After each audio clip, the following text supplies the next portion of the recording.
আজকে বাংলাদেশে বিচার বিভাগের স্বাধীনতা প্রতিষ্ঠা, আইনের শাসন প্রতিষ্ঠা এবং মানবাধিকার প্রতিষ্ঠার পথে একটা ঐতিহাসিক দিন।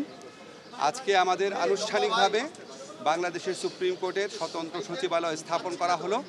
এই সচিবালয় আইন করার জন্য বিগত 3 দশক যাবৎ বিভিন্ন রকম চেষ্টা করা হয়েছে, এর আগে করা সম্ভব হয় নাই।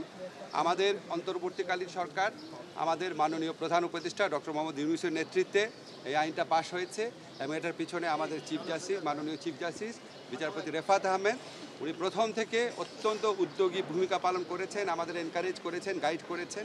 এখন এটা প্রতিষ্ঠিত হলে বাংলাদেশের মানুষের লাভ কী?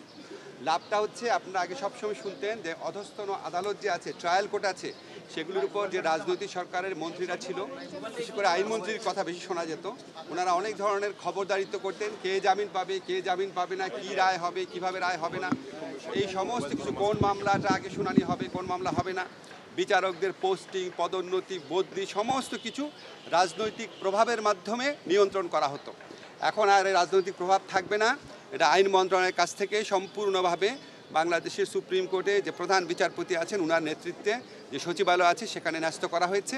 আগামীতে আমরা বিশ্বাস করি এই সচিবালয় বাংলাদেশে আইনের শাসন প্রতিষ্ঠার পথে একটা বিরাট ভূমিকা রাখবে। এটা ছাড়াও এই সচিবালয়ের মাধ্যমে সুপ্রিম কোর্ট আর্থিক স্বাধীনতা